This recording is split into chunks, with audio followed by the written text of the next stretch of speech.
Bueno, pues Kuali Tonali. Em, Vamos a platicar hoy de, pues, un poco acerca de lo que ya vieron en el video, que tiene que ver con los aspectos éticos de una investigación. Ah, no, ¿qué me toca hoy? Ética, sí. Por un momento dudé. Perdóname, Andrei. ¿Qué hace ético a tu proyecto antes de Sí, entrar a sí, los aspectos legales y después al consentimiento informado, que es el bloque de sí. la Tuve un lapsus, perspectiva bioética? perdónenme. Lapsus desveladus. Em, bueno, ok. Cuando hablamos de la cuestión de los aspectos éticos, entonces todo mundo suele entrar como en modo de, qué aburrido, ¿no? Ya van a empezar con estas cosas que la mayoría de la gente dice, pues es el apartado de que le das copy-paste del protocolo que hice cuando estaba en la residencia o el que me pasó mi amigo.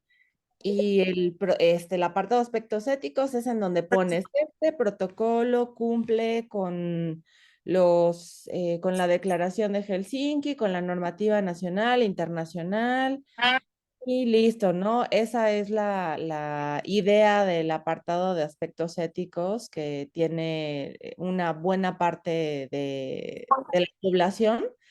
Andrei escuchó algún comentario alguna vez que dijeron que era la pajita, ¿no? De, del protocolo. Entonces, aquí estamos para tratar de sensibilizarlos acerca de lo que realmente implica pues, pensar y reflexionar acerca de los aspectos éticos de un protocolo de investigación. ¿Por qué debería de interesarnos el evaluar los aspectos éticos y no nada más hacer el copy-paste de este protocolo cumple con lo estipulado en la Ley General de Salud, el reglamento de la Ley General de Salud, bla, bla, bla, ¿no? Pues porque primero que nada estamos trabajando con seres humanos. No estamos trabajando con células ni con datos que no le pertenecen a nadie, sino estamos hablando de personas, de historias, de personas como tú, como yo, como tu hijo, tu mamá, tu esposo, y pues todas las personas merecen todo nuestro respeto y cuando estamos en una investigación, pues puedo decirles que la mayor parte de las veces, en realidad, los sujetos de investigación no van a recibir ningún beneficio. Entonces, el hecho de que altruistamente donen su tiempo para poder ayudar a que avancemos en el conocimiento es algo maravilloso que la gente puede hacer, entonces tenemos que ser recíprocos, ¿ok? Cuando hablamos de la bioética, pues, y vemos la longitud de todos los documentos internacionales y nacionales, ¿no? A ver, que si la norma oficial mexicana, que si el reglamento, que si la declaración de Helsinki, el informe Hacerlo Belmont. Oxxo, Ah, para hacerlo man- Oxxo. Doctor José Alejandro, ¿podría apagar su micrófono, porfis? Muchas gracias. Cuando entonces nos ponemos a ver todos los documentos que tendríamos que conocer, empieza a ser como muy abrumador, ¿no? Porque uno ve, por ejemplo, las pautas de SIOMS tienen 100 páginas, la declaración de Helsinki es corta, pero es, pues, por ratos a veces un tanto técnica y empieza a ser muy abrumador. Pues hay un artículo que es el de Emanuel Ezequiel y sus amigos de What Makes Clinical Research Ethical. Ese artículo es una chulada porque se ha convertido en la guía para todos los comités de ética para evaluar los aspectos éticos de un protocolo sin entrar a hacer un checklist de punto número 1 de Helsinki, ¿lo cumplo o no lo cumplo? Punto número 2, ¿no? Sino es un modelo que nos permite evaluar de manera muy puntual los aspectos que son, pues, piedra angular de nuestros protocolos de investigación.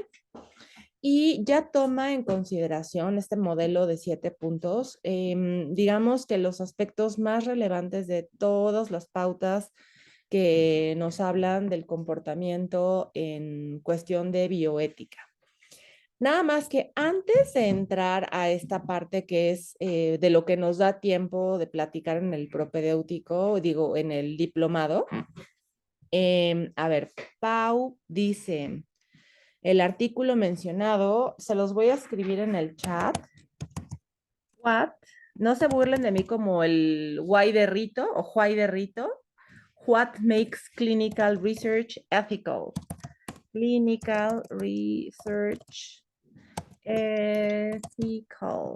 Ok, así se llama. Perdón, Marce, ese Es- artículo junto con el que tú elaboraste en el compendio del CAIC y junto con las pautas de SIOMS y la declaración de Helsinki ya se les compartió desde el jueves pasado. Es material de lectura ok. que tendrían que haber revisado. Bueno, a Pause le pasó tantito, pero ya sabe. Ok, entonces, antes de entrar en este tema, que bueno, tenemos que ser muy pragmáticos en este curso porque nos da tiempo de solamente ver lo esencial para poder sacar adelante este proyecto de investigación, pero de todos los temas, pues hay muchísimo más. Y en cuestiones de bioética, esto de los 7 puntos de Ezequiel es una guía para saber si su protocolo cumple con los aspectos éticos mínimos indispensables para poder ser llevado a cabo, pero no quisiera que se quedaran con la idea que eso es lo único que hay en ética o que tendrían que saber en ética, porque hay muchísimo más, ¿no?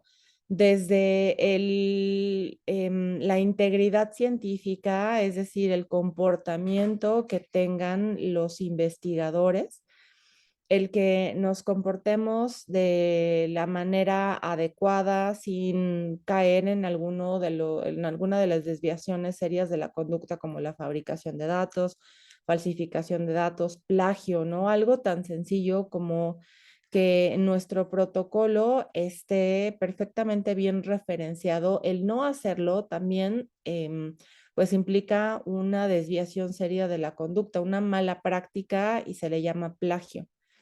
Cuando no referencian adecuadamente, se están atribuyendo esa información, ¿no? Al no darle el crédito a alguien más. Y es frecuente que empiecen a escribir su marco teórico y digan, ah, sí, sí me acuerdo de dónde viene esto, al rato pongo la referencia. Y ese al rato ya pasaron los meses y por supuesto que después ya no tienen la menor idea de dónde sacaron ese párrafo. Y aprovechando que estamos hablando de esa partecita de su protocolo, les voy a dar un consejo. Lo que deben de tomar de un artículo de investigación son los resultados. No deben de fusilarse el marco teórico o la introducción porque está buenísima y ya dije, este artículo tiene la introducción justo lo que yo quería decir. No, eso no es adecuado y sobre todo si, por ejemplo, toman un párrafo de la introducción de un artículo, pero ellos a su vez están referenciando a otros porque ya tomaron la información de otro lado. Entonces tienen que ir al artículo de origen, buscar las referencias que ahí se presentan, ver que en efecto digan lo que dice el artículo de donde iban a sacar la información, que sí diga eso. Entonces es un rollo. Lo más correcto siempre es referenciar o buscar los resultados de los estudios y no fusilarse la introducción, ¿de acuerdo? Por más tentador que sea, porque hicieron un gran trabajo haciendo lo que, o escribiendo justo lo que yo quería escribir. Bueno, hagan el intento por hacerlo ustedes. En cuestiones, a ver, tenemos a Tato Zárate que dice, yo formo parte del comité de ética de mi UMAE. Los dos lineamientos básicos que nos piden para evaluar los protocolos son la CIOMS y el reglamento de la Ley General de Salud en materia de investigación en su última reforma de 2014. Bueno, sí, digamos que las pautas de CIOMS son lo más completo que hay. Sin embargo, el instrumento que sugiere con bioética está basado en los 7 puntos de Ezequiel Y justamente estos 7 puntos del artículo de What Makes Clinical Research Ethical toman en consideración todos los documentos y todos los lineamientos, incluido lo que dice en la pauta, en las pautas de SIOMS. El reglamento de la Ley General de Salud en materia de investigación es muy importante, adicionalmente a lo que viene en el artículo de Ezequiel, particularmente el artículo 17, y eso sí, qué bueno que lo mencionan. Gracias, David, por poner el artículo. Si bien la manera de identificar si nuestro protocolo de investigación cumple con los requisitos mínimos indispensables para poder ser llevado a cabo es cumpliendo estos 7 puntos, no es suficiente. Para una evaluación de su protocolo también tienen que identificar el grado de riesgo de su investigación, porque pues también con base en ese análisis del riesgo que tiene su protocolo de investigación, podrán establecer las válvulas de seguridad necesarias para evitar que se presenten estos daños, ¿no? Porque la definición de riesgo es la probabilidad de generar un daño. Vamos a tocar este punto del reglamento. Digamos que lo que sí es indispensable del reglamento es el artículo 17 que identifica los 3 grados de riesgo que pueden tener las investigaciones. ¿Quién sabe cuáles son estos grados de riesgo que tienen las investigaciones según la normativa nacional? Porque la clasificación del riesgo de los estudios puede variar dependiendo de los países. Hablando de México, ¿cómo clasificamos el grado de riesgo? ¿Quién sabe? Pues no son los que son sin riesgo, con riesgo mínimo y con riesgo mayor que el mínimo. Es correctísimo, Ale. Esos son los 3 y es bien importante que se los aprendan. Luego andan muy creativos y dicen, mi estudio es de riesgo medio, ¿no? O de riesgo bajo. Esos no existen. Solamente existe sin riesgo, riesgo mínimo y riesgo mayor que el mínimo según nuestra legislación. Ahora, ¿cuál es la diferencia entre un estudio sin riesgo, de riesgo mínimo y de riesgo mayor que el mínimo? ¿Quién sabe? Yo, bueno, creo. Sin Venga. riesgo es cuando nosotros hacemos una revisión de la literatura, de expedientes, por ejemplo, donde no vamos a hacer ninguna intervención, ¿no? Con pacientes. El riesgo mínimo es cuando hacemos, por ejemplo, encuestas que puedes tener alguna incomodidad o el paciente puede presentar alguna incomodidad cuando nosotros estamos haciendo preguntas o algo, ¿no? Creo, si no mal recuerdo, también cuando haces alguna toma de estudio de laboratorio donde, pues, la punción puede causar molestia o algo, ¿no? Y por último, el de riesgo mayor, sería cuando nosotros realmente hacemos una intervención ya con personas, ¿no? Incluyendo pruebas, no sé, físicas, biológicas, etcétera, ¿no? Creo. Sí, sí, nada más voy a completar un poquito la información. Los estudios sin riesgo también, sí son los estudios de revisión de expedientes, pero también son estudios que tienen, que incluyen, por ejemplo, cuestionarios en donde no se tocan aspectos sensitivos de la conducta. No, por ejemplo, un cuestionario que no tenga que ver con depresión, con ansiedad, con calidad de vida, ¿no? Que sean cuestiones, por ejemplo, de adherencia al tratamiento farmacológico o algo que no tenga que ver con nada que pueda incomodar a las personas. Un estudio, sí, una investigación que tenga riesgo mínimo, como nos dice Pau, es aquel estudio en donde se hacen procedimientos de rutina de todos los días, ¿no? Se pesan, se miden, se les toma una muestra de sangre, se les hace cualquier cuestión que sea habitual, pero que no sea invasiva. Y un estudio de riesgo mayor que el mínimo es aquel en donde ya el riesgo es un poco más alto de lo del día a día. No, por ejemplo, cuando se utiliza radiación o cuando se aleatoriza un tratamiento o cuando se toma tal vez alguna biopsia o se hace, digamos, algo un poco más invasivo, ¿no? Que va más allá que lo del día a día en la consulta. Pareciera que es como muy claro, pero se tiene que evaluar cada caso de manera individual y le vamos a trabajar en un ejemplo para ya poder empezar a platicar de sus protocolos de investigación y evaluar si cumplen o no cumplen con estos aspectos, ¿ok? Digamos que yo quiero hacer un cuestionario de consumo de alimentos no saludables, ¿no? Quiero ver con qué frecuencia comen papitas, toman refresco, algunas cosas que tal vez yo estoy evaluando como un factor, como variables de ajuste en un estudio para litiasis renal. No quiero ver si toman mucho té, si toman mucho vino, lo que ustedes quieran. Entonces les hago preguntas sobre el consumo de sus alimentos y de bebidas. ¿Considerarían, y voy a tomar el peso y la estatura del expediente porque vino la persona a consulta el día de ayer o hoy mismo? Ese estudio, ¿cómo lo clasificarían en cuanto al grado de riesgo? Sin riesgo, porque realmente no vas a hacer ninguna intervención con el paciente o algo, perdón, o lo hieres, puede ser susceptible psicológicamente, entonces es sin ningún riesgo, ¿no? Ay, No espérense tantito, tendría déjenos pensar tantitito. A ver, respiremos. el, Estamos pensando. Tucu, tucu, tucu. eso, ese grado de riesgo es si tomamos en consideración un adulto promedio que no tiene mayor empacho en decir qué comió, qué bebió, etcétera, etcétera, ¿no? Entonces, digamos que si fuera todo tan sencillo, diríamos de todos los estudios que hagan cuestionarios sobre comida y bebida son sin riesgo. Ahora les voy a cambiar la jugada. ¿Qué pasaría si ese mismo estudio lo hago en una secundaria?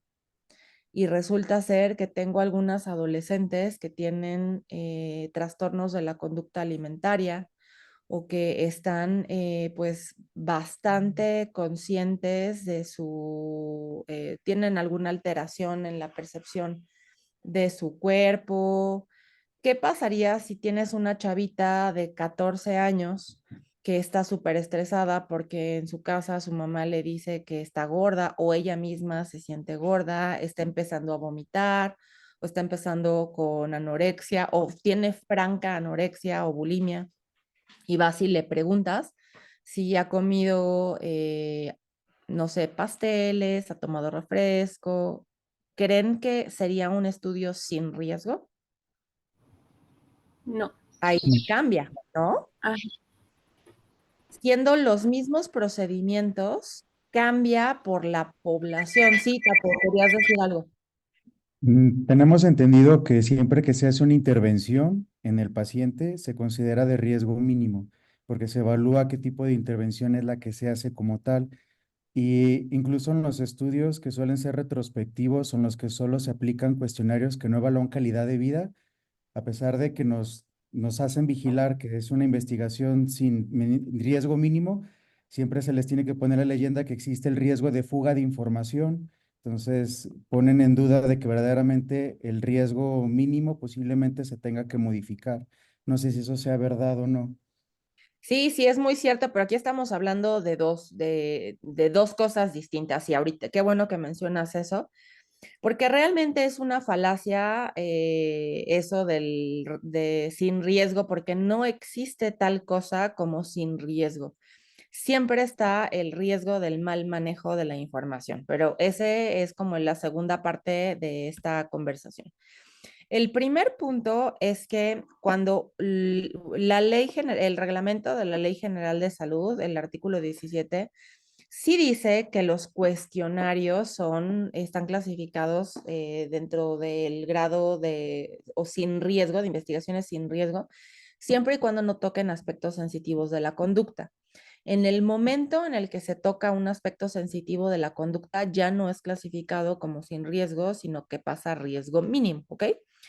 En este caso, un cuestionario tradicionalmente en el grueso de la población, un cuestionario sobre alimentos y bebidas, no sería considerado un cuestionario que toque aspectos sensitivos de la conducta, a menos de que tu población sea alguien que tenga cierta vulnerabilidad al respecto, ¿no? En este caso, si midiéramos a todos con la misma vara, diríamos que un cuestionario de este estilo sería sin riesgo. Entonces, lo que yo les quiero decir es que no nos podemos ir con la finta y solo porque dice que los cuestionarios que no tocan aspectos sensitivos de la conducta son sin riesgo, entonces no vamos a tomar en consideración los aspectos particulares de cada protocolo, porque no es lo mismo preguntarle a un adulto de 35 años que ya tiene mayor confianza en sí mismo que a una chavita de 14, ¿no? Es muy distinto preguntarles qué comieron y qué bebieron, porque el riesgo psicológico para la chavita no podría estar clasificado como sin riesgo, ¿de acuerdo? Ahora, es lo que nos decía Tato. Bueno, no, no sería un estudio de riesgo mayor que el mínimo, sería de riesgo mínimo. Y a veces tenemos todavía confusión con respecto a lo que es una intervención. El hecho de que yo le haga un cuestionario a una persona no es una intervención. Una intervención significa que yo hago una modificación de alguna variable. Digamos que cuando voy a aleatorizar un tratamiento, cuando se está modificando algo en los estudios que son experimentales, ¿no? En los ensayos clínicos.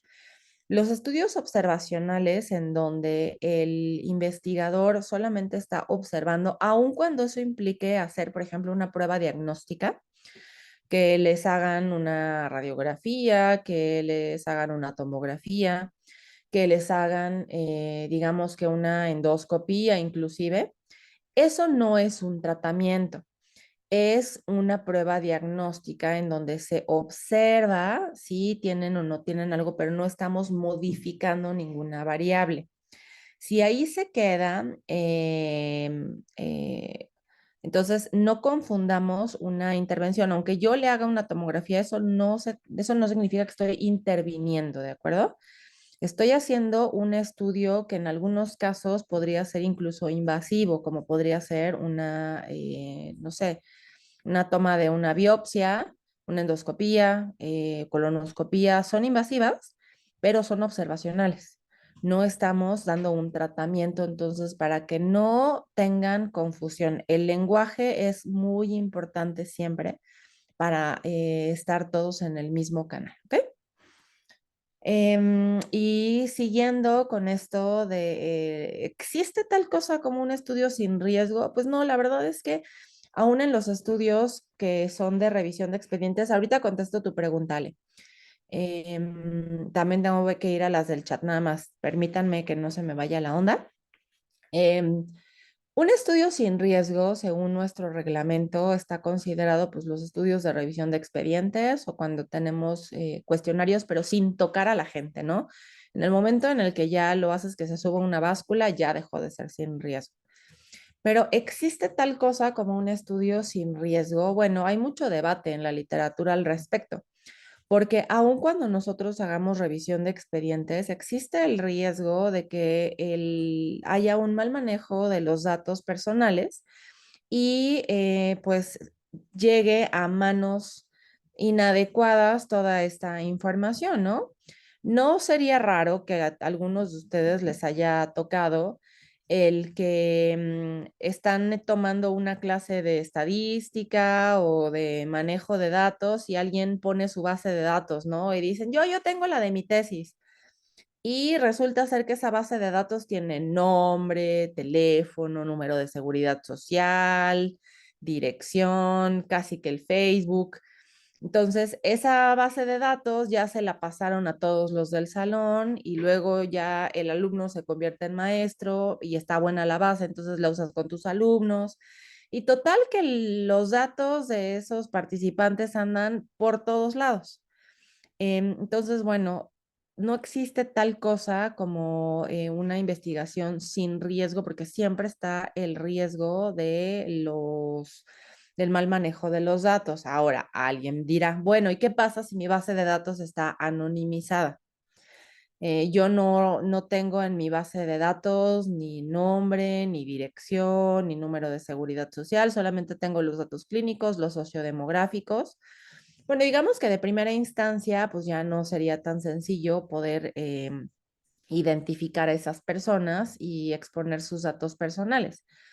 Pero un buenazo en la computación y demás, me ha tocado escuchar en algún congreso que han hecho el ejercicio de, ok, no me des esta base de datos con ningún identificador.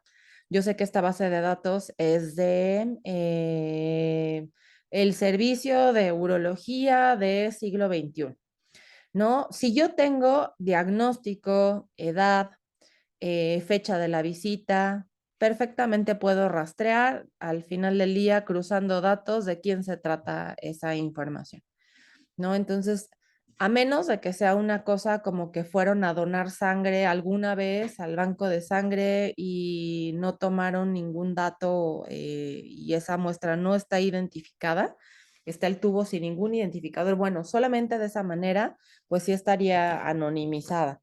Pero de ahí en fuera, pues no es realmente tal cosa como que un estudio sin riesgo, pues no. Entonces voy a ver, ya se cansó Ale de levantar la mano. Ale, adelante, ¿qué nos ibas a preguntar o a decir?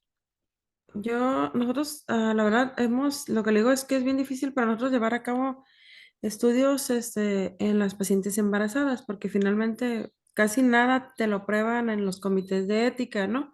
Por ejemplo, el darle un medicamento diferente a una embarazada. Ahí nosotros hemos tratado de hacer, por ejemplo, pacientes en las que se les hace una prueba diagnóstica para comparar una con la otra. ¿Sí me explico? O sea, ¿qué prueba diagnóstica es mejor para llevar a Ujú. eso?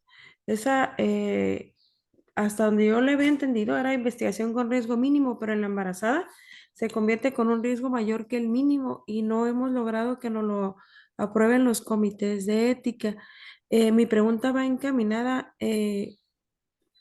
La razón por la que no la aprueban es porque dicen que tú estás utilizando un estudio contra una prueba que ya sabes que tiene un valor diagnóstico alto. ¿Para qué quieres la otra? En nuestro caso sería porque es más accesible y cuesta menos. Sin embargo, no hemos logrado pues llevar a cabo esto.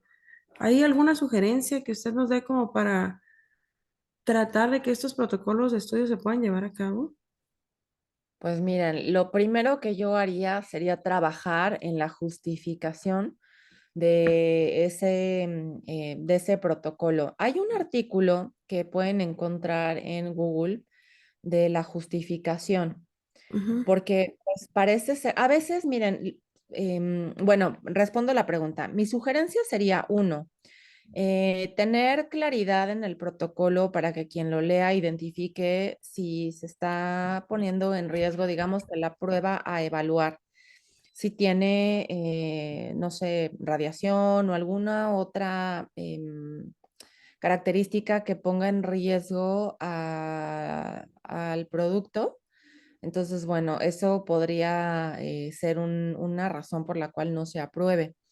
Y probablemente también no les esté quedando claro la utilidad o cuál es la justificación de ese protocolo, porque lo que alcanzo a escuchar es que, pues la verdad suena como una necedad, pero a veces uno cree que expresa muy bien sus ideas, ¿no? Tú ves tu ujú. protocolo y dices, ah, chulada de protocolo, está precioso. Y lo lee alguien más y te pregunta si está en español o en arameo, porque no le entiende, pero nada. Entonces, lo primero sería que lo revisara alguien más para ver si en efecto se entiende, porque a veces los protocolos pues los escriben especialistas y quien lo revisa no tiene esa misma especialidad, entonces no es sencillo entender qué es lo que quieren. Tenemos que cuidar nuevamente mucho el lenguaje para evitar que se queda atorado ese protocolo por una cuestión de que no pasa la información de por qué es relevante eso. Entonces, revisaría el lenguaje y me buscaría el artículo de la justificación. Es una guía bastante útil para poder identificar cuáles son los puntos que van a ayudar a que tu idea sea clara y pase hacia los demás. Ahora vamos, esta clase es en conjunto con la maestra Evelyn Estrada. Ella y yo trabajamos de la mano acá en el CAIC y entonces ella va a tomar la batuta en esta segunda media hora de la sesión. Así que Pau levantó la mano, después Adriana. Nada más rápidamente antes de darte la palabra, Eve, y que te sigas con el comentario de Pau, voy a contestar esto que está en el chat, que no lo había visto. Buen día, ¿qué pasa con la edad de las alumnas de secundaria, aunque den riesgo mínimo? Miren, el riesgo se trata, no necesariamente cambia el riesgo dependiendo de la edad, o sea, no si tienes 17.9 años, tienes riesgo y el día que cumples 18 se quita el riesgo, ¿no? No es tanto la edad como tal, sino las características muy puntuales, ¿no? En cuanto a la madurez que puedan tener las personas en ese momento, en este caso el adolescente, o si tienen alguna psicopatología que pudiera alterar pues su sensibilidad o alguna otra característica que hiciera que en esa participante justamente ese procedimiento fuera mucho más riesgoso que en una persona tradicional. Entonces, no se reduce a la edad, porque si no, sería, ¿no? Como cuando vas a cumplir 18 y dices, ay, ya voy a ser libre, y cumples 18 y te das cuenta que todo es igualito que el día anterior, ¿no? No hay gran cambio, pasa exactamente lo mismo con esto de la edad. Se trata más bien de evaluar las características individuales de cada una de las personas y no nos va a dar tiempo de trabajar esto en este curso. Sin embargo, les voy a recomendar ampliamente que busquen en internet un artículo que se llama La metáfora de las capas de vulnerabilidad. Este es un artículo que escribió la doctora Florencia Luna hace ya bastantes años, pero nos da a conocer un punto muy importante porque estamos acostumbrados, porque así lo manejan todos los documentos regulatorios, estamos acostumbrados a pensar en la vulnerabilidad como blanco y negro, ¿no? ¿Es o no es vulnerable? Y la vida no es en blanco y negro. Las personas no son un sí o no vulnerables, ¿no? Todos en algún momento de nuestra vida somos vulnerables, en otro día no, ¿no? Si estás pasando un mal día, puede ser mucho más vulnerable que un día que vienes toda empoderada y con ganas de comerte al mundo. Entonces, no todo es blanco y negro en esta vida. Y cuando vemos los documentos internacionales, pues vemos, ¿no? Embarazadas, sí o sí vulnerables. Adultos mayores, sí o sí vulnerables. Pues no, ustedes ven muy vulnerable a Carlos Slim, por ejemplo. Entonces, la vida no es blanco y negro. Este artículo nos habla de un concepto mucho más fino, mucho más útil, que es las capas de vulnerabilidad, y nos ayuda a entender esto de una manera muchísimo más útil, porque cuando todos somos vulnerables, entonces nadie es vulnerable. No es muy útil el decir de manera dicotómica soy o no soy vulnerable, ¿ok? Entonces, las capas de vulnerabilidad, la metáfora de las capas de vulnerabilidad de Florencia Luna es una lectura obligada para cualquiera que quiera entender con mayor profundidad esto de las características individuales que deben de tomarse en cuenta a la hora de evaluar los riesgos. Y nada más voy a hacer una anotación previa. ¿Para qué queremos evaluar los riesgos? Para identificar qué válvulas de seguridad tenemos que implementar para prevenir que se presenten daños. No es nada más, sí hay riesgo de esto. ¿Y qué hago con eso?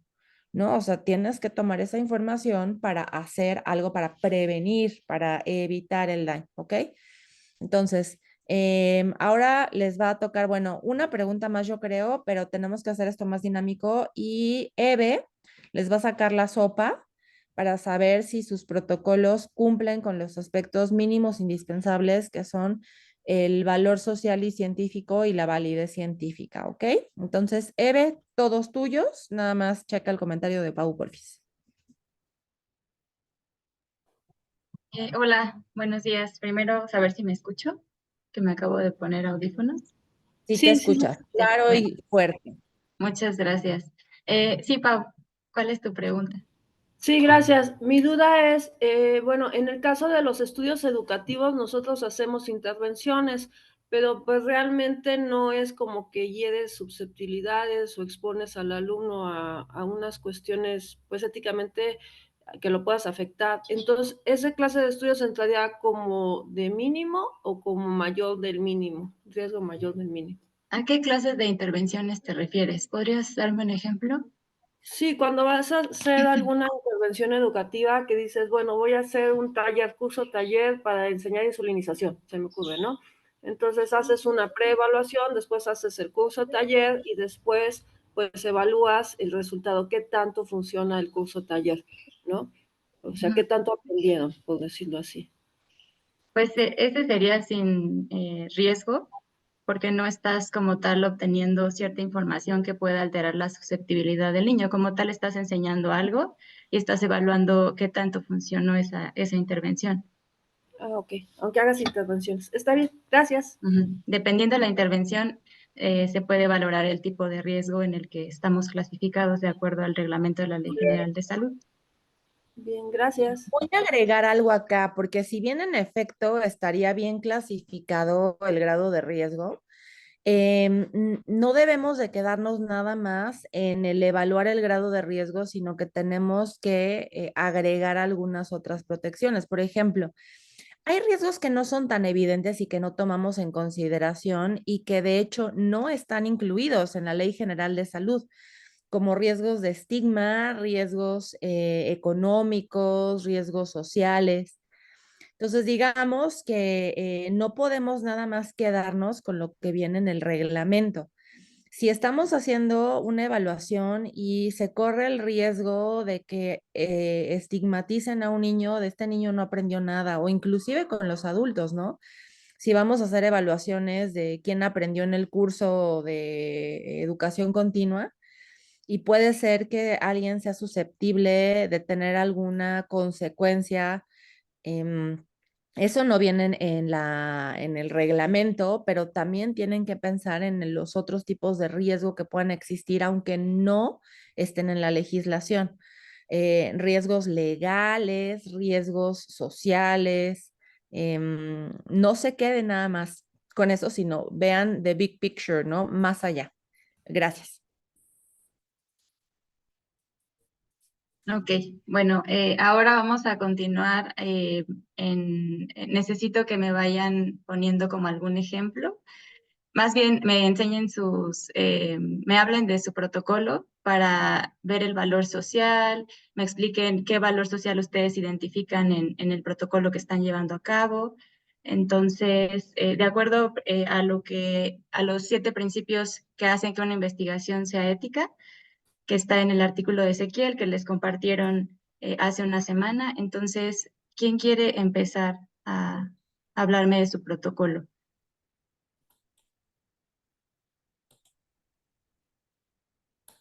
Si no, yo puedo elegir a alguien. Sí, dale. ¿Sabes qué? David se ve que tiene muchas ganas. Yo lo veo. David Becerril. David Ok. Becerril, ajá. Se ve ansioso por hablar de su protocolo. A ver, cuéntame de tu protocolo. Cuéntanos, David, de tu protocolo.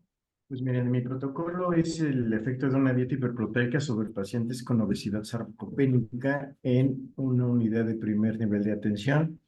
Y mi maniobra sería mediante un plan de alimentación hiperproteico versus sin intervención. Ahí, por ejemplo, no sé, en este caso de hablando de los riesgos, pues me imagino que entraría como un riesgo mínimo porque sería una intervención mediante un plan de alimentación hiperproteico.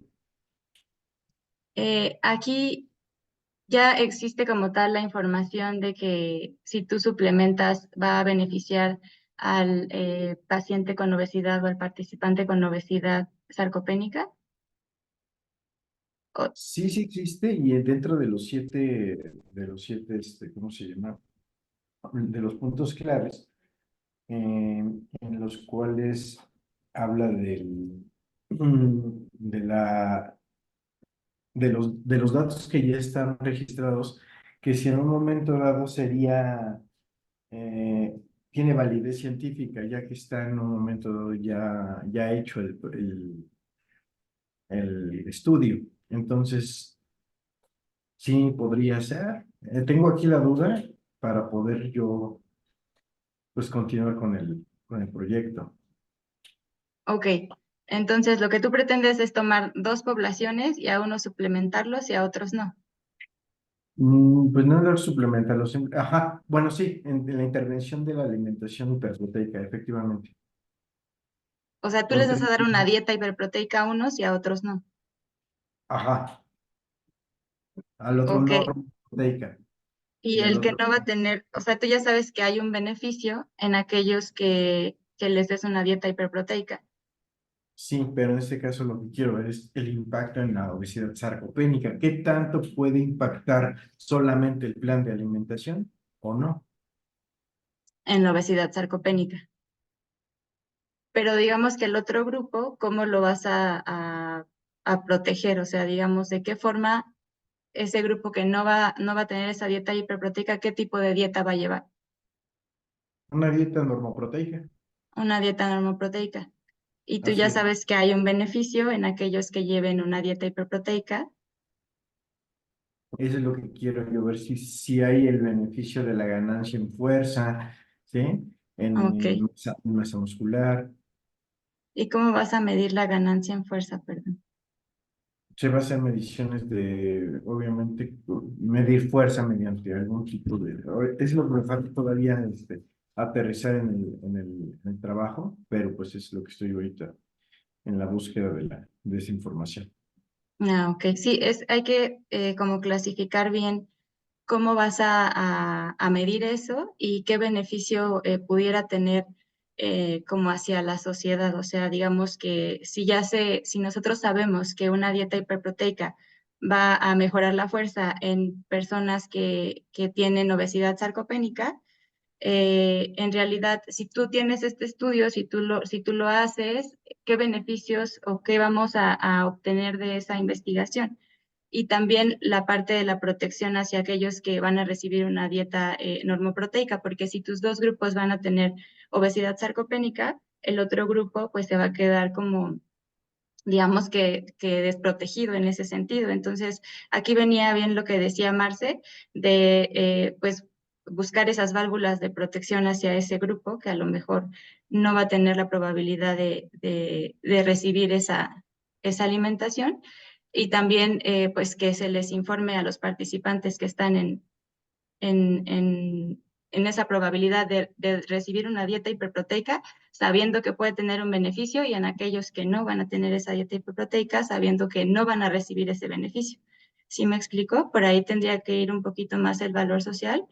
eh, y tal vez si ya existe como esa información de que va a haber un beneficio en ellos, igual y tú pudieras buscar como que darles a todos la dieta hiperproteica, a ver qué efecto pueda tener. No, ok, pero en este caso sí sería, bueno, sí sería ético, tendría un riesgo mínimo, perdón. Ah, estás preguntando del riesgo mínimo, Sí. riesgo sin riesgo, riesgo mínimo y riesgo mayor al mínimo. Sí, sería riesgo mínimo. No, Riesgo riesgo mínimo. mayor al mínimo, porque estás teniendo una intervención y les vas a dar a unos una dieta hiperproteica y a otros no. Entonces, O sea, sería riesgo mayor del mínimo. o ahorita, no sé si está Marce por aquí. Es ahí por eso donde tengo la duda. Sería riesgo, les vas a dar dieta hiperproteica a unos Normoproteica a otros. y dieta normoproteica a otros. Así Es una es. intervención. Ahorita te contesto bien la pregunta, lo voy No a sería, pensar y ahorita regreso contigo. ¿Sí, Pau? no sería un riesgo mayor del mínimo, porque en realidad si estás haciendo una intervención y el hecho de que tú metas una dieta hiperproteica puede causar ciertas alteraciones en el paciente o ciertos cambios. Sí, sería riesgo mayor del mínimo. Y yo tengo ahí una duda, perdón, con todo respeto, porque bueno, creo que es para aprender.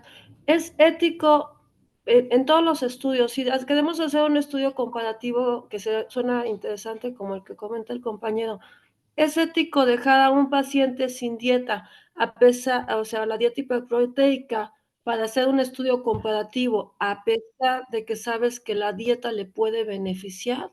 No, es lo que estamos hablando ahorita con David, que eso no sería como tal ético. Si ya se sabe que hay un beneficio, Pero sería aquí norma proteica versus la hiperproteica.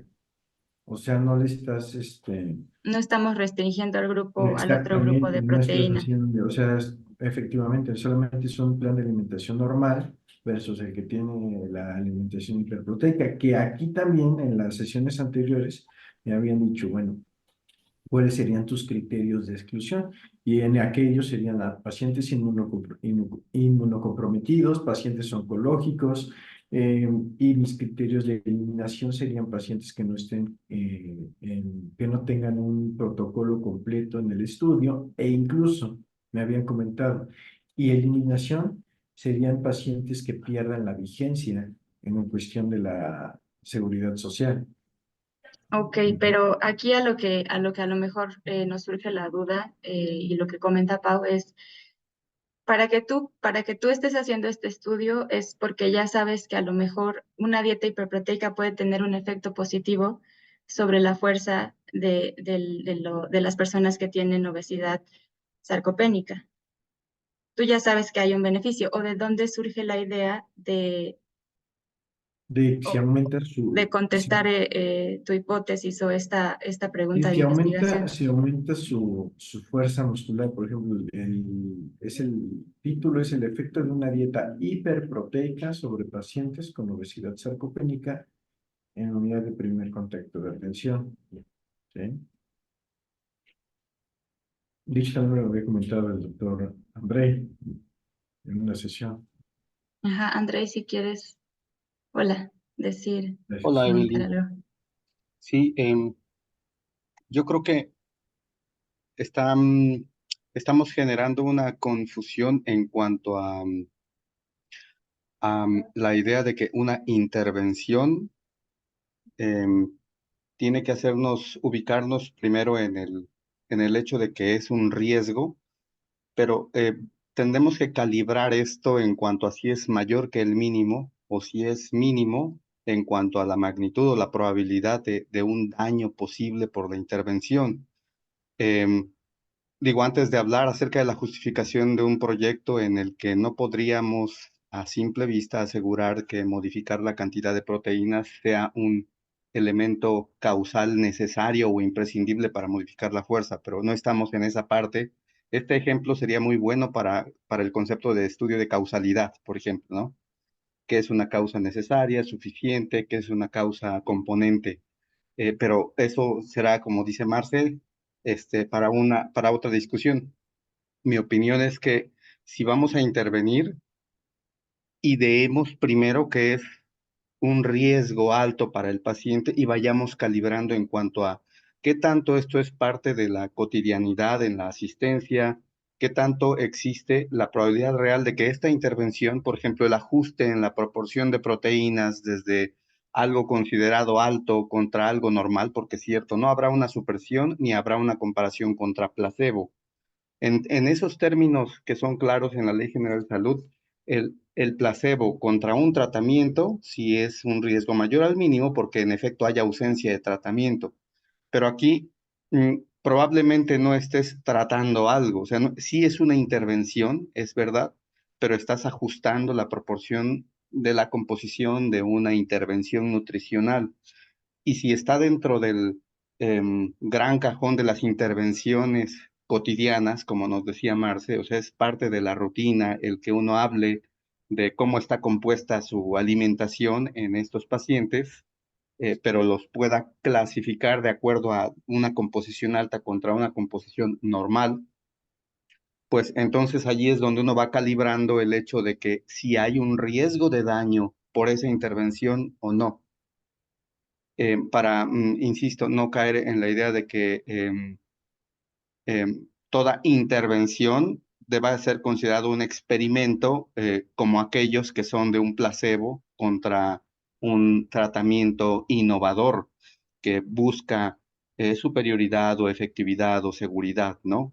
No sé si esté siendo Sí, claro con doctor. este comentario, Sí, doctora, sí, sí, sí, respecto sí. de cómo calibrar el efecto que tiene. Y pues sí, la idea es pensar en el peor escenario para el paciente, para el tipo de pacientes que nos interesa estudiar, em, y no perder de vista al sujeto como el poseedor potencial del beneficio. En nuestros argumentos de por qué es ético este proyecto, si es más barato, si es más accesible, ¿para quién? ¿Para la institución primero o para el sujeto eh, de posible intervención? Creo que eso nos ayuda a identificar, porque como ustedes pueden ver en la Ley General de Salud, como que no hay una línea concreta, ¿no? De que, pum, ya pasó al grado siguiente. Hay ambigüedades, justo como nos lo explicaban Evelyn y Marce, ¿no? Es enfocarse en el individuo potencial para intervención y solo calibrar allí las probabilidades de daño si es una intervención hasta solo de carácter entrevista, ¿no? Gracias, Evelyn. Perdón. Gracias, doctor. No, muchas gracias, Andrei. Nos salvaste de esta duda con David Becerril en cuanto a la dieta normoproteica y dieta hiperproteica. Y Gracias, pues Evelyn. nada más sería eso, David, como justificar bien la parte del valor social de tu investigación y valor científico, y porque estas dudas de repente como tal surgen, ¿no? El hecho de que alguien lleve una dieta normoproteica y otro lleve una dieta hiperproteica, sabiendo que a lo Así mejor es. la hiperproteica puede tener mayor beneficio, también entraría, como lo decía hace ratito Pau, en si es ético o no como tal, sabiendo ese beneficio que se tiene llevar una dieta hiperproteica, a otros se les dé normoproteica, inclusive si no estamos hablando de placebo y no placebo, e informarles a los participantes pues todo lo relacionado en que a algunos les va a tocar dieta normoproteica y a otros hiperproteica, Ok. para que Gracias, doctor. estén de acuerdo en participar. ¿Alguien más que quiera voluntariamente hablarnos sobre el valor social de su investigación? ¿O elijo a alguien más? Sí, hola. Hola, Hola, hola buenos Mar, días. buenos Hola, días. buenos días a todos. Sí, en el caso de mi estudio, de hecho, yo sí tengo algo de duda porque sí se generó un poco de controversia al inicio cuando mencioné el tipo de protocolo que iba a hacer. Es en pacientes operadas de mastectomía, Ujú. con o sin reconstrucción mamaria. Yo lo que quiero es medir una maniobra. La maniobra en este caso es realizar algunos ejercicios de tipo respiratorio en el post operatorio y en estos ejercicios evaluar dentro de los resultados la capacidad pulmonar y cómo ayudan a reducir la ansiedad, el estrés, e incluso en algunos casos se ha demostrado también que puede mejorar la depresión, bueno, no mejorar la depresión, sino ayudar a disminuir principalmente ansiedad, depresión y estrés, ¿no? Además de la capacidad pulmonar. Entonces, la maniobra, la intervención, pues son ejercicios respiratorios que en general no tienen, son leves y no tienen una contraindicación como tal en la mayoría de los pacientes, ¿no? A excepción de algunas que pudieran tener a lo mejor efectivamente algún estado de inmunosupresión severo, ¿no? Que impidiera que lo pudieran realizar o que tuvieran alguna hipertensión descontrolada, por ejemplo, ¿no? Por Ok. decirlo así. Esta maniobra, por ejemplo, ya está estudiada, ya está estandarizada, que fue lo primero que mi tutor me evaluó y sí, ya está muy comprobado que sí, está estandarizada. De inicio yo había pensado solo en pacientes que estaban con reconstrucción mamaria porque lo que quería medir era justamente su capacidad de elasticidad pulmonar, de elasticidad de piel y de elasticidad muscular, que es lo que ayuda más a la recuperación, ¿no?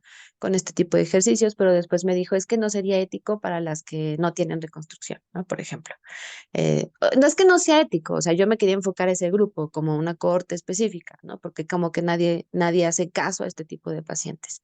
Generalmente no me gusta mencionar mi tipo de protocolo porque como que justo puede afectar un poco la sensibilidad a veces de ciertas pacientes, pero creo que puede ser de gran ayuda. Desde mi punto de vista y desde lo que yo he leído, no solo mi punto de vista, sino desde lo que leí, creo que es un riesgo eh, que pudiera ser mínimo. Sin embargo, sí me causa un poco de duda si al evaluar yo, al aterrizarlo como digamos en calidad de vida, porque me dicen, son muchas variables, ¿no? Entonces aterrízalo como, o sea, yo tratando de aterrizarlo como en calidad de vida, por ejemplo, ¿no? Y ahí meter todo, estrés, ansiedad, bla, bla, bla, fuera algo mayor al mínimo por lo que comenta la doctora Marce de que la susceptibilidad, ¿no? Entonces, ahí es donde entra un poco mi duda. O sea, si la paciente ya tiene depresión, si la paciente ya trae algo, que en teoría es algo que va a generar beneficio, o sea, ¿no? Va a generar un beneficio y sí se ha visto. Pero bueno, de esto se trata, Eh, básicamente. pues mira, como lo comentó Marce hace ratito que estábamos hablando de los riesgos de la Ley General de Salud, aquí hay que ubicar que tu estudio solamente es aplicar cuestionarios, que es el de calidad de vida, depresión, ansiedad, y enseñarles a respirar, por lo que entiendo, ¿no? Ajá, o sea, Ajá. la intervención sería enseñarles exacto, ciertas respiraciones y efectivamente aplicar algunos cuestionarios para evaluar la ansiedad, la depresión, etcétera, ¿no? O sea, para evaluar esas variables. Ok.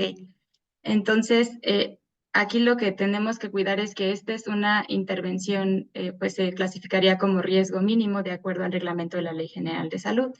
Pero lo que hay que cuidar en cuanto a las participantes en este caso es si tienen depresión, como tal, si tú diagnosticas que alguna tiene depresión o tiene ansiedad, pues obviamente solamente los ejercicios de respiración pues no son como tal un tratamiento que les pueda beneficiar cuando se diagnostica que efectivamente tienen alguno de estos padecimientos. La idea sería que cubrieras como estas o tuvieras estas válvulas de protección para decir, bueno, las que tengan depresión o las que tengan ansiedad van a ser tratadas posteriormente o se les va a referir como con cierto especialista. Esa sería Ok. como unas válvulas de protección. Ahora, tienes que tener bien justificado por qué vas a elegir a las que ya tuvieron reconstrucción mamaria y por qué no a las que no tuvieron reconstrucción mamaria. Pero tiene que estar súper bien justificado para que pueda ser, digamos que el hecho de no elegirlas a las que no han tenido reconstrucción mamaria, puedan el comité de ética decirte, ok, está súper bien justificado que si las elegimos no vamos a obtener los beneficios que en aquellas que sí tienen reconstrucción mamaria. Es como decir, por ejemplo, un ejemplo que ponemos mucho es de que vamos a probar un medicamento en cierta población, pero tenemos asequible a la población de una unidad de medicina familiar del IMSS, pero este medicamento es muy caro y entonces jamás vamos a poder tener este medicamento en esta unidad de medicina familiar, pero queremos como tal hacer la investigación o el estudio en esta población. Y entonces aquí no está súper bien justificado el por qué queremos en este lado. Sí sabemos que es muy caro el medicamento y jamás lo van a poder comprar los pacientes como tal. O que vas a una escuela y que, no sé, tienes contacto con la escuela, que a lo mejor quieres aplicar unos cuestionarios que en ese momento para ti es como una población asequible y no lo tenemos bien justificado, simplemente porque me llevo con el director y quiero aquí aplicar los cuestionarios, ¿no? Entonces, en ese caso sí tendrías que justificar el hecho de por qué en las que tienen reconstrucción mamaria, que ya me lo dijiste, que viene desde como tal la recuperación y que ya tienen una mejora como tal pulmonar. No sé si estoy inventando, pero hay que justificarlo bien, Mar, para que quede claro de por qué vas a elegir a ellas y a las otras no. Si no hay Ujú, como, pues, si no queda claro, tendrías que elegir a todas. sí, de hecho, o sea, como que aterricé en elegir a todas, pero digo, para evitar como más así conflicto del protocolo en realidad y que pueda ser más factible en tiempo. pero sí, específicamente en esa población, básicamente es justamente por la recuperación, o sea, en una mastectomía simple no tocas tanto músculo, ¿no? Obviamente fascia, músculo y el dolor, etcétera, ¿no? Y obviamente en una reconstrucción mamaria sí hay mucho más dolor, se toca, o sea, obviamente implica que se levante músculo y otras cosas, y entonces efectivamente el beneficio es todavía mayor, digámoslo así, ¿no? O sea, porque al realizar los ejercicios respiratorios permites mayor elasticidad, ¿no? Muscular, etcétera, etcétera, ¿no? Entonces, básicamente esa es la razón por la cual enfocarse a esa población en específico, ¿no? Ok. Eh, ujú.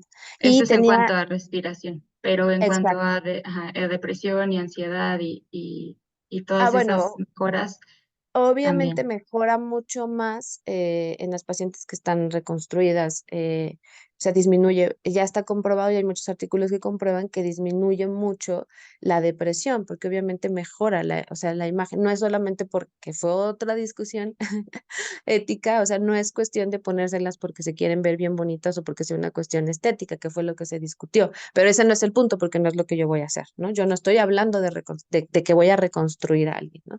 Pero evidentemente disminuye mucho la depresión porque pues parte de lo que implica como concepto, ¿no? El ser femenino, pues es justamente tener esta cuestión, ¿no? O sea, de la glándula mamaria, pero bueno, ya es otro tema. Y tenía otra duda, que sí es importante desde el punto de vista ético, ¿no? O sea, se tiene que explicar, pero bueno. Ujú. La otra duda que tenía era, sería comparativo, o sea, aquí sí sería, a unos sí los voy a poner a hacerla, ¿no? Y a otras no, porque si no, yo no puedo, digamos que, como es algo que, aquí mi duda sería, a las que no les haga, como para que no haya conflicto ético, ¿qué tendría que ponerles? ¿Solo meditación? ¿Alguna cosa así? No, aquí sí es un conflicto ético porque pues no puedes dejar, o sea, si tú ya sabes que hay un beneficio en estos ejercicios de respiración, Ujú, no puedes dejar a unas como tal, pues sin esa posibilidad, ¿no? ok, No sé, a lo mejor la idea sería que eh, les dieras o les dieras un beneficio extra, digamos que cubrieras esas válvulas que estamos dejando como tal de lado en ellas, que no les vas a enseñar los ejercicios de respiración, porque sí te estás metiendo también con la parte de depresión, ansiedad y que seguramente vienen de un proceso largo claro, pues de desgaste como tal emocional. sí. Entonces, aquí no sé si a lo mejor, ahorita pasamos con Paloma. André, ¿tú tienes algo que decirle a Mar o es algo Sí, diferente? Ok. no, quisiera preguntarle a Mar si existe indeterminación clínica, porque justo ahorita decían, si sabes que existe un beneficio, la pregunta entonces, ¿cuál es? Sí, o sea, bueno, en teoría existe un beneficio, pero en realidad no se, o sea, no se ha aplicado en todas las pacientes, digamos, no se ha realizado en todas las pacientes. Entonces, digamos que el poder hacerlo es que yo pueda medir dentro de mis variables y comprobar que es una técnica que sí puede utilizarse, porque ninguna la utiliza. O sea, a nadie, a ninguna de estas mujeres que están posoperadas, ya sea de mastectomía o de reconstrucción, les ven o les evalúan esta parte, o sea, sobre todo dentro del IMSS, o sea, nadie se pone a pensar que la paciente tiene ansiedad, que tiene depresión posoperatoria Perdón, o Mar, que discúlpame, tiene, para atraer incluso conceptos que ya revisamos, estado basal, maniobra y desenlace, ¿cómo organizaríamos la idea? Solo para ayudarme a responder esta pregunta de cuál es la pregunta, de si el desenlace es una verdadera incertidumbre, o a lo mejor solo quieres valorar el impacto de una maniobra que exacto, es más eso, quiero benéfica que valorar el impacto de la riesgosa, maniobra. y bueno, no hay duda de que es benéfica, pero si no hay duda de que es benéfica, no sería ético restringir a un subgrupo de los observados de una maniobra que es benéfica contra su ausencia, ¿no? Probablemente habría que implementar esta maniobra y valorar la evolución de su implementación, pero eso no es un proyecto de investigación, sino de implementación. Probablemente encuentres resultados distintos en todo ese conjunto de personas a las que expusiste a esta maniobra de beneficios conocidos. Probablemente alcancen en distinto grado el desenlace que nos tendrías que aclarar, y quizá entonces sí sería una pregunta, porque no está respondida, el saber qué hace que unos lleguen y otros no, o que unos lleguen más rápido y otros no, y que puedas identificar esas condiciones para que todos alcancen el desenlace que quieres por la aplicación de esa maniobra que es conocida, que puedes implementar de manera segura, pero no sabes realmente qué va a hacer la diferencia en las características basales de esos sujetos, como para que todos realmente alcancen ese resultado que tú tienes la teoría suficiente para decir que es más benéfico que riesgoso. No sé si esté siendo claro desde esta perspectiva de analizarlo en el diseño arquitectónico. Me quedaría con la misma pregunta, si es claro tu estado basal, maniobra y desenlace, que nos los puedas compartir para... Ujú. Bueno, el estado basal es ese, o sea, pacientes con mastectomía, con o sin reconstrucción, digo, ya las incluí para que no haya problema, ¿no? Con o sin reconstrucción mamaria. Eh, la maniobra, pues, sería aplicar estos ejercicios respiratorios, ¿no? Obviamente para evaluar, y bueno, el desenlace sería evaluar el beneficio en la capacidad pulmonar, ¿no? O sea, no puedo medir elasticidad pulmonar, o sea, serían muchas variables lo que quisiera hacer, pero no puedo. Entonces, rápido, nada más así. Capacidad pulmonar y el impacto en su calidad de vida en relación a disminuir estrés, ansiedad y de alguna manera Perdóname, depresión, pero voy la a... depresión no es por medir.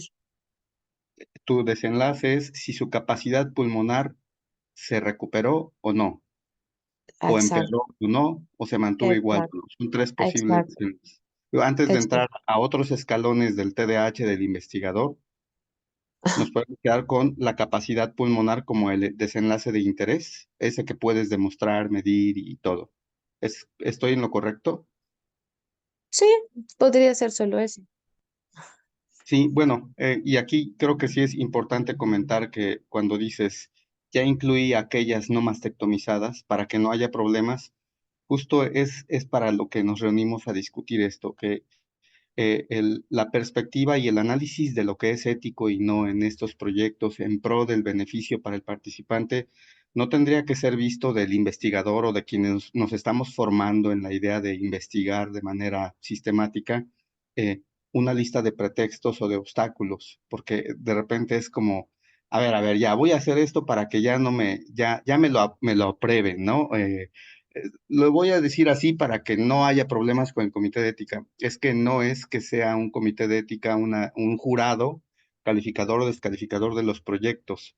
Se supone que es un grupo colegiado cuya perspectiva tiene que ser poner en el centro de la atención el beneficio del sujeto, eh, por delante de cualquier otro interés que haya del investigador, de la institución, etcétera, sin que signifique que eso no exista. Tiene que existir, pero tiene que haber un orden de prioridad.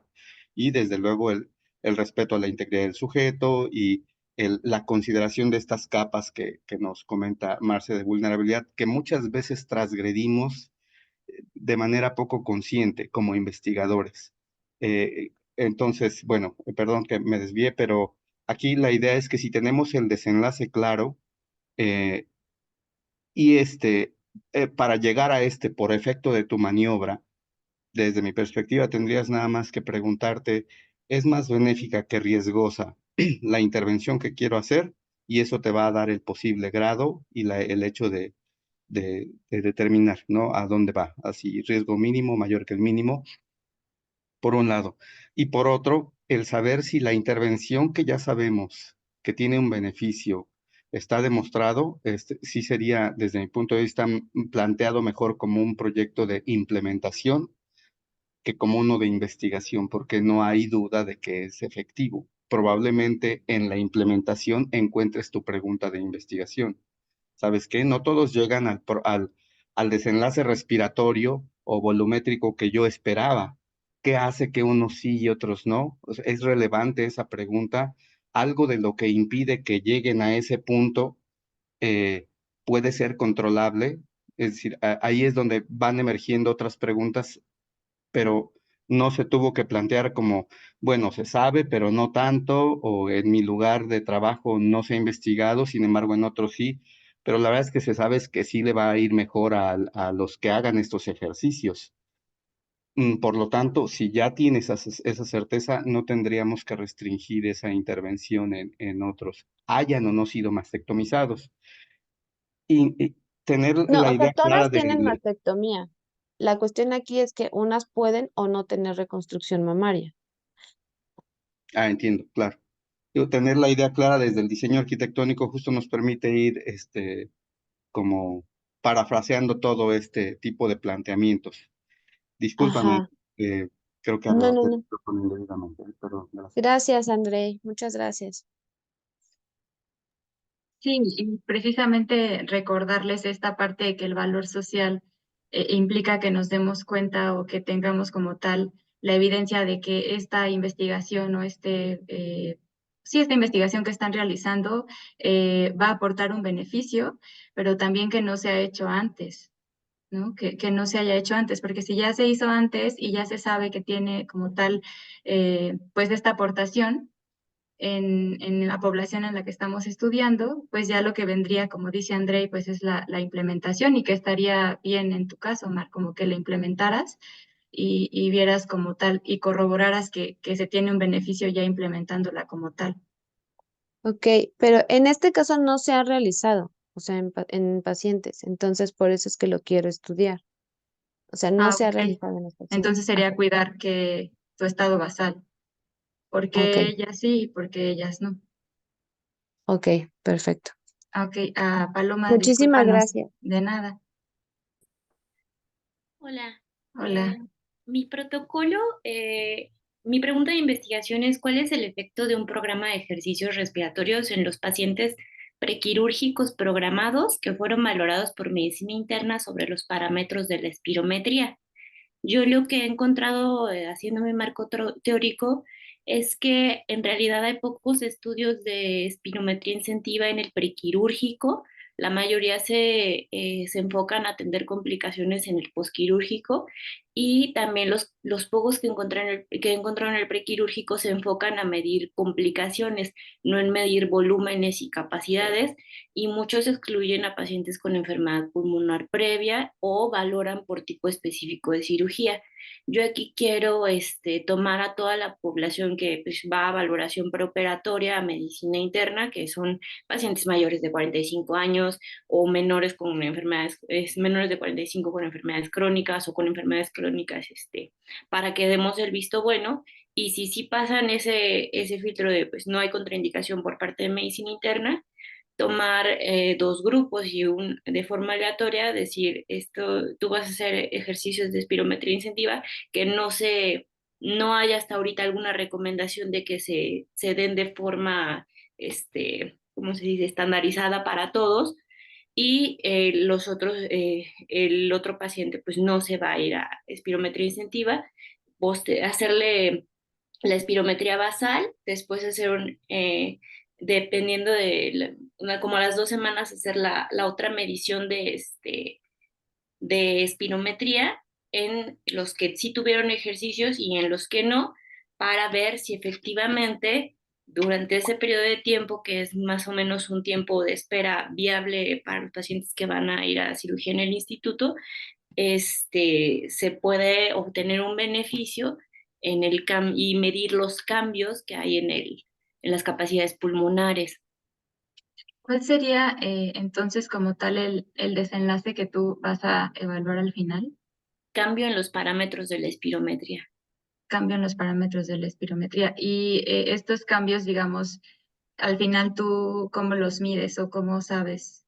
Hay Con grados, me una imagino. espirometría basal y la espirometría a las 2 semanas. Y al final, cuando tú evalúas esta espirometría, los estudios anteriores han encontrado que existe un beneficio en aquellos que se les ha hecho estos ejercicios previo a la cirugía. Hay incremento en el pico expiratorio máximo, y pues sí hay un poquito, o sea, sí hay mayoría, solo que la mayoría toman pacientes adultos, adultos sanos. Ujú. Y Entonces, ahí hay un en incremento. medicina interna ya tengo pacientes con enfermedades crónicas.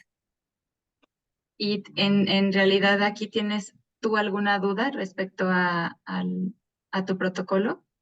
Pues justamente, o sea, como que me gustaría saber que, pues sí cumple dentro de los parámetros de ética, o sea, porque es algo que no está o sea, yo lo quiero evaluar porque si dentro de mi población que tiene enfermedades crónicas y que no está estudiada en nuestros estudios, puedo justificar el uso de sí darles de manera, pues ya siempre a todos la espirometría incentiva antes de la cirugía y eso puede mejorar sus desenlaces, porque ahorita pues no, como no hay una recomendación, pues no estoy en esa incertidumbre de se los doy yo o no.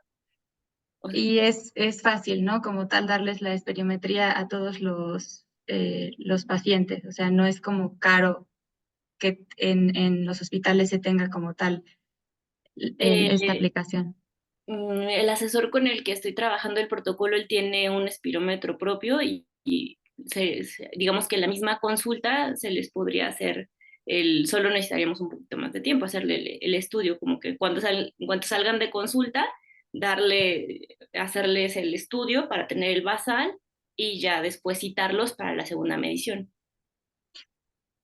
Aquí lo que igual llega como la parte duda, la duda como tal en cuanto a la selección de los participantes, es decir, el hecho de que vas a tener dos grupos, ¿no? Aunque no haya sido con esa población, pues se ha visto que mejora después de como estas intervenciones, que al final mejora como tal la aspiración, a lo que entiendo.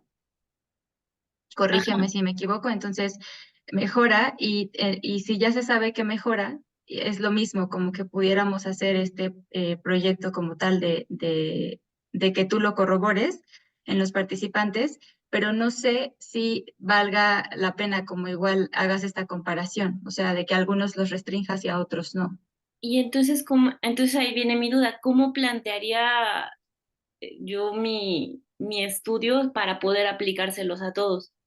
Ahí entonces sí ya, no, ya estoy perdida. Como para que tenga validez científica o... Ajá, Pues como tú ya tienes un antecedente de que esta aplicabilidad o esta aplicación del aspirómetro funciona, ajá.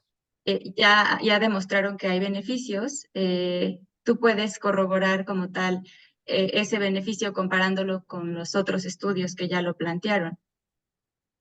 No sé si aquí, Andrei, nos puedas ayudar un poquito.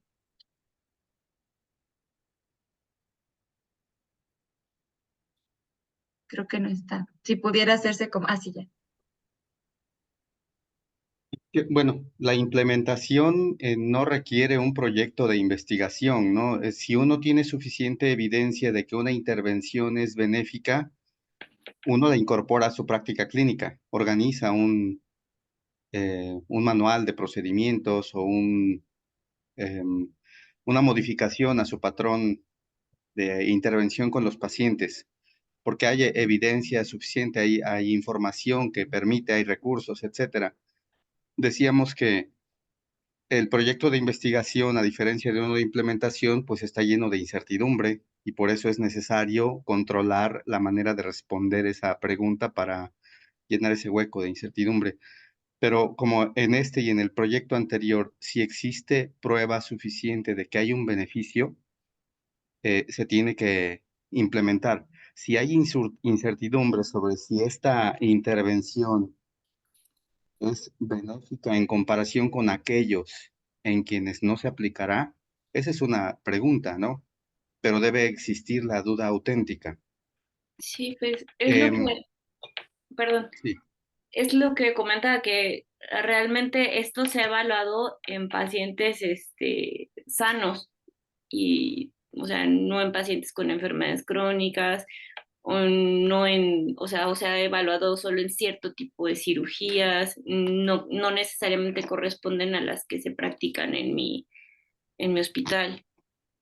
O sea que digamos que hay referencias de modelos cercanos, pero no hay un modelo clínico que demuestre que ese conjunto de sujetos con esas características se beneficien. Exactamente, Y hay suficientes argumentos como para aplicarlo allí, entendiendo que es más benéfico que riesgoso. exactamente. Esa es la pregunta de investigación, ¿no? Pero aquí la duda sería si Paloma pretende tener dos grupos, unos que reciban como tal la intervención y otros no. Entonces, aquí sí ya se sabe que a lo mejor en sanos tiene un beneficio, a lo mejor la parte ética pues nos diría de este lado, ¿por qué no, por qué dejamos a otros como sin la oportunidad Claro. de Pero tener como la la respuesta intervención? teniendo la duda es que no sé si es benéfico. De cualquier manera, el riesgo no es alto, se le aplique o no. Es decir, hay otras válvulas de atención, el proceso asistencial en esos pacientes sigue, pero estoy tratando de demostrar que esta maniobra de efectos desconocidos, presuntamente no más nocivos que benéficos en esta población, pueda ser de beneficio. O sea, uno no va a ciegas a decir, pues a ver qué pasa con estos pacientes, ¿no? Uno Ujú. lleva todo un bagaje de conocimiento que te hace plantear eh, Un beneficio teórico teóricamente un potencial. beneficio. Eso es lo que llevamos de banderita por adelante, ¿no? Y entonces el hecho es que si le confiere un riesgo, digo, aunque sea bajo en comparación con el beneficio, es un riesgo mayor que el mínimo, porque además estás comparando contra la no aplicación Ok, o quizá contra otra modalidad de apoyo respiratorio o quizá, em, no lo sé, puedas cruzar a los pacientes. Estamos hablando de un ensayo clínico que tendría que ser aleatorizado, probablemente cegado, es decir, eso lo vamos a ver cuando planteemos este ensayo clínico, ¿no? ok, Pero justo si existe la duda auténtica del beneficio para esa población y tienes dos subgrupos que son idénticos, pero unos serán expuestos y otros no, y si la historia natural del fenómeno te da para poder exponer a unos primero y luego dejar de exponerlos, y a los que no expusiste al primero, después exponerlos, porque la historia natural del fenómeno da para eso, puedes hacer un ensayo controlado y aleatorizado cruzado, justo para evitar esta posible controversia de que está restringiendo el beneficio a sabiendas de la alta probabilidad de beneficiarse, ¿no? ok. Es la manera en la que se podría hacer, pero no deja de ser para ambos un riesgo mayor al mínimo porque es una maniobra de efectos todavía desconocidos, aunque presuntamente Ok, benéficos, ¿no? ok, Es la perspectiva que yo daría. ok, muchas gracias. Muchas gracias, Andrei. Pues sí, Paloma, así queda un poquito más claro que si es posible siempre y cuando exista la duda genuina y pues tengas protegidos a los que no van a recibir como tal el beneficio antes de la intervención. Ok, ok. Gracias. De nada. Liliana Martínez. Sí, mi tema, bueno, es factores de riesgo asociados a la hemorragia intraventricular en recién nacidos de 32 a 36 semanas de gestación.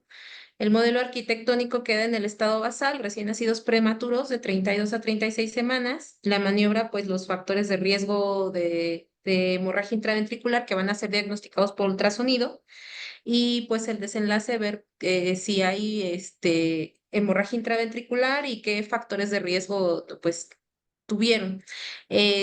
Pues este estudio se haría en todos los recién nacidos de estas semanas de gestación. La duda surge porque no hay estudios, no hay ningún estudio que abarque esta población. La mayoría pues están enfocados a menores de 32 semanas y la gran mayoría a menores de 30 semanas de gestación. Y porque, bueno, asociaciones de americana, canadiense, todas las asociaciones, pues, proponen que se pesquise a los menores de 32 o menores de 30 semanas. Ahí hay una como variación. Y pues todos los demás dejan de afuera a los demás, a los pretérminos, moderados y tardíos. Y pues finalmente, si nos vamos a la literatura, pues la matriz germinal pues está todavía con riesgo de sangrado. Entonces, el tema pues es básicamente buscar los factores de riesgo que tengamos asociados y el ver la incidencia en esta población para ver quién en semanas de gestación también tuvo más incidencia y qué factores tuvieron de peso para dejar una determinación de a estas semanas de gestación, pues se pesquisaría a todos o con estos factores de riesgo. Y pues, pues sí es un riesgo mínimo realmente, porque es ultrasonido, es seguro, es en la cama del paciente y pues no se va a hacer ningún otro procedimiento, solamente ver los factores de riesgo que tengan y se van a hacer ultrasonidos al primer día, a los 3 días y a los 7 días de vida para Ok, hacer el diagnóstico. es algo rutinario que se hace, ¿no? Ya Ajá. desde Aunque antes. algunos, por ejemplo, pues se incluirían, porque, por ejemplo, los de 35, 33, 34, 36 semanas, dependiendo del criterio médico, pues no se les hace. Pero aquí incluiríamos a todos para ver, pues estas características de esta población. Y aquí el conocer estos riesgos, a qué beneficiaría a los pacientes como tal, qué Pues beneficios traería que ustedes conozcan estos riesgos, qué a aplicabilidad le da? nosotros, ajá, bueno, la aplicabilidad al paciente, pues sería darle un diagnóstico oportuno en el caso de los pacientes que se incluyan. Y en el futuro a nosotros, pues para ver qué factores de riesgo tuvieron mayor peso y en este caso, con estos factores de riesgo a un niño prematuro tardío, se le haga en el futuro, porque entonces tiene riesgo de desarrollar hemorragia intraventricular y no se deje egresar sin el estudio.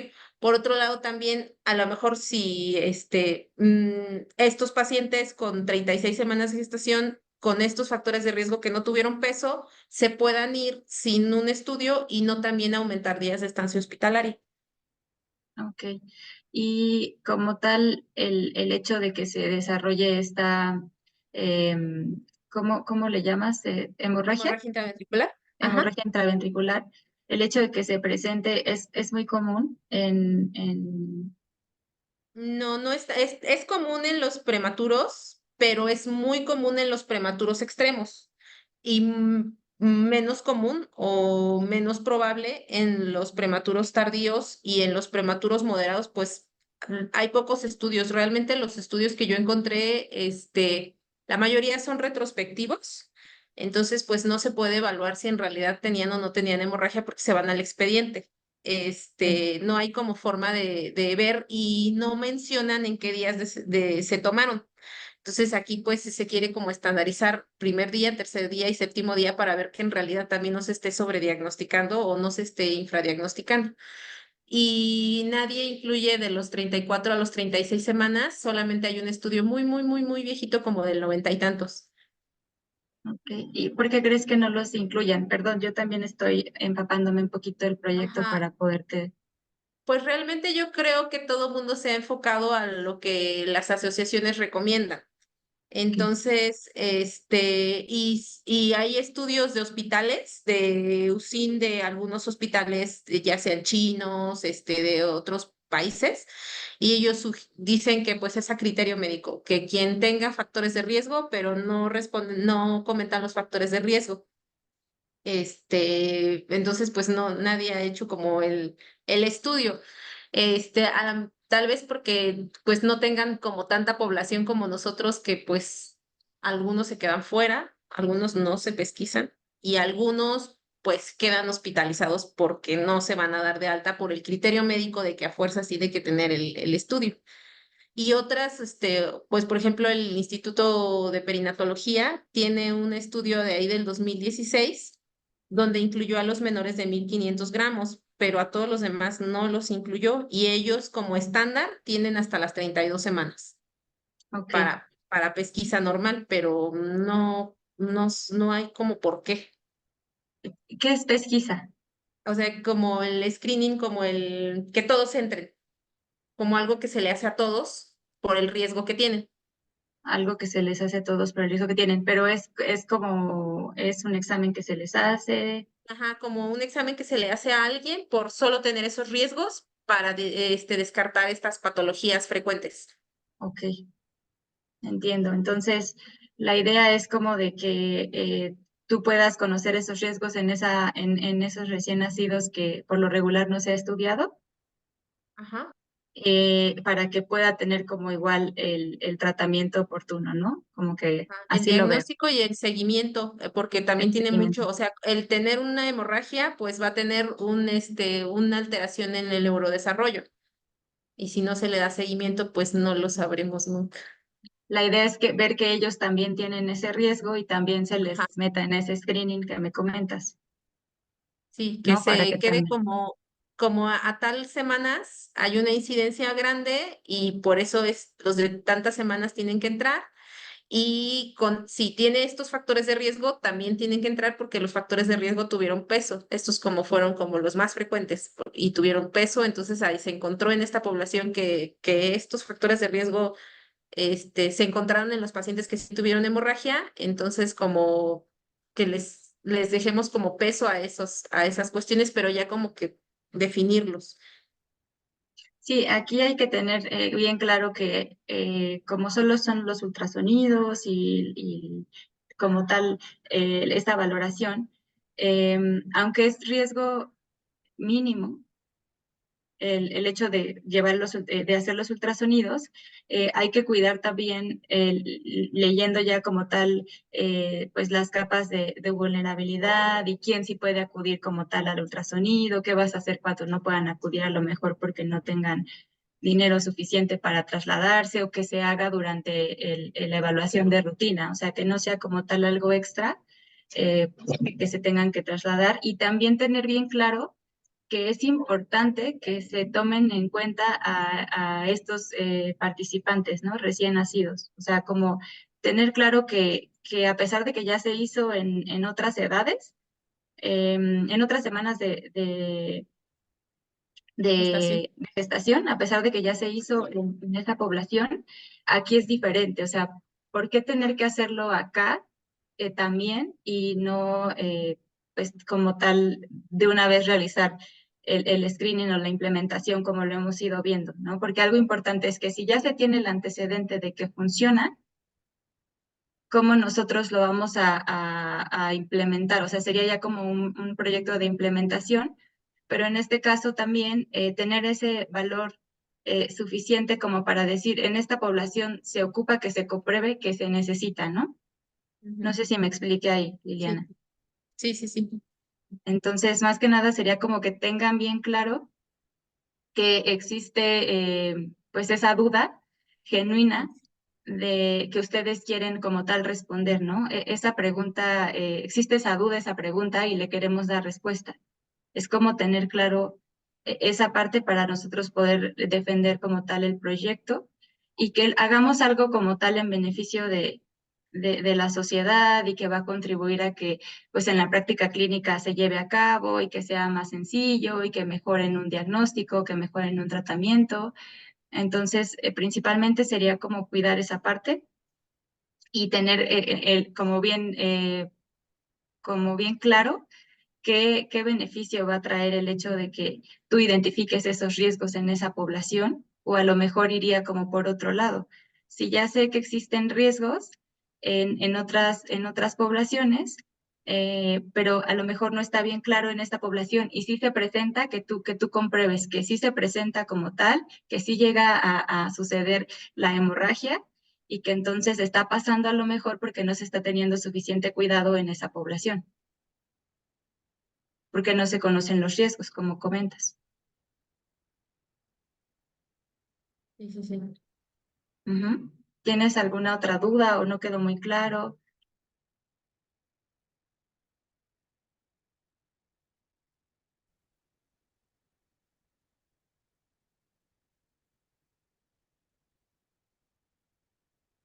Se trabó un poquito.